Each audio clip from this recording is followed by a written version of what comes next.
Islands and coastlines of cities are in great danger. Yes, you heard it right. We may lose countries like Maldives and coastlines of countries like Sri Lanka. Due to global warming, sea level is rising at an alarming rate of 0.14 inches per year. In another term, in 7 years, we can see an inch rise and the rate is increasing. Our solution not only focuses on sustainable green energy but also tackles risks associated with rise in sea level for island nation and coastlines. Small island states are the most vulnerable of all coastal areas to global climate change and the accelerated sea level rise. Many of these countries, like Sri Lanka, Maldives, with limited resources bases, are ill-equipped to handle existing environmental problems such as rising sea level, soil erosion and pollution due to leaching of solid waste to water bodies. On the other hand, there are more than enough evidence to suggest that the global energy is increasing. Due to the increasing trend in energy consumption, many are inventing and investing in innovative sustainable solutions. Since most energy related innovations are made in and for Western countries, they are replicated in Asian countries for many reasons. But the innovations tailored for local contexts are very few.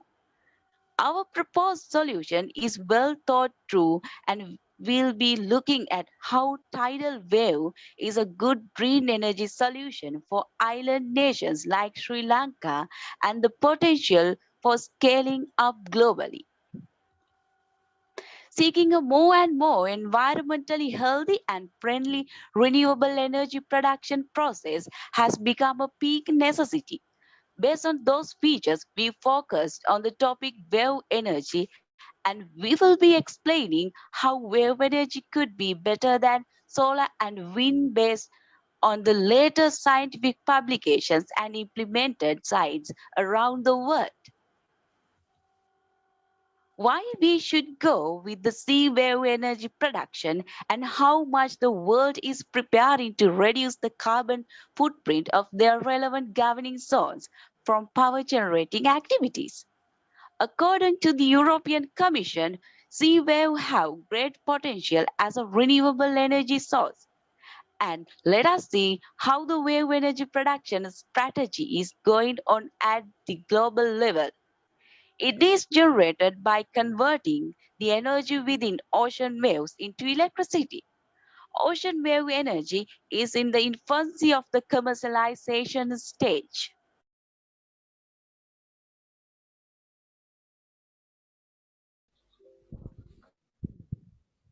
The amount of available ocean wave energy is substantial enough to generate serious interest in exploiting it.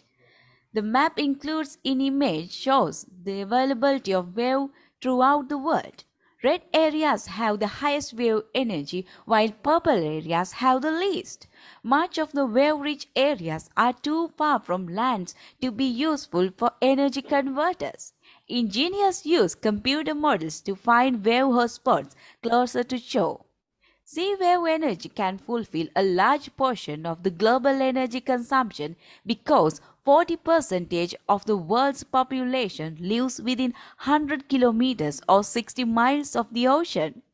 Although the cables that carry electricity can only be somewhat long, wave energy harvesting can cover the household energy necessities and the rest energy requirements of a huge population. By concerning this figure, you can get a clear image of how much the global interest in developing sea wave energy production went 2025.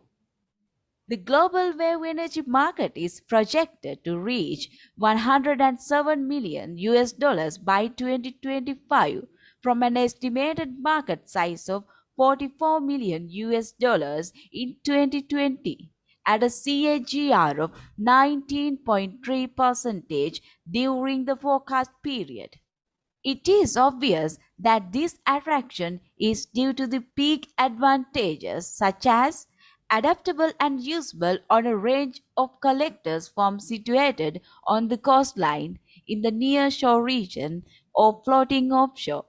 Simplicity, use very use very few moving parts, etc., when compared with other energy production methodologies.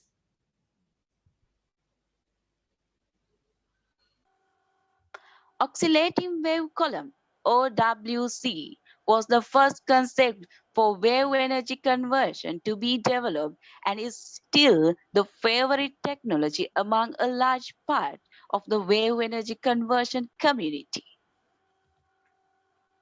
Although the concept was already known in 1940s, the designation seems to have appeared for the first time in published paper from 1978 and has been widely used ever since.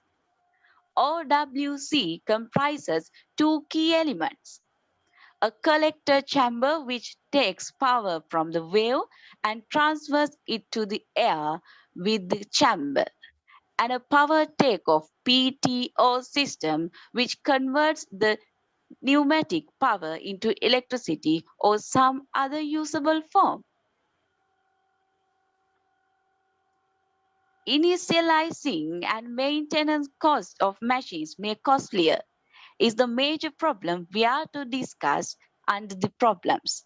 This arises due to several reasons such as number of devices, separation distance of the devices. Tents are significantly more expensive than constructing wind farms or solar cells on shore. Salt water is a hostile environment for devices. Waves offer a challenge energy harvesting as they not only roll past a device but also bob up and down or converge from all sides in confused seas. The distance between generation and load center is more. When we consider the small islands surrounded by the ocean like Sri Lanka, the distance between production place to consumer place and long distance energy transition through cables will not be a huge commercial issue. Strong waves may destroy the device.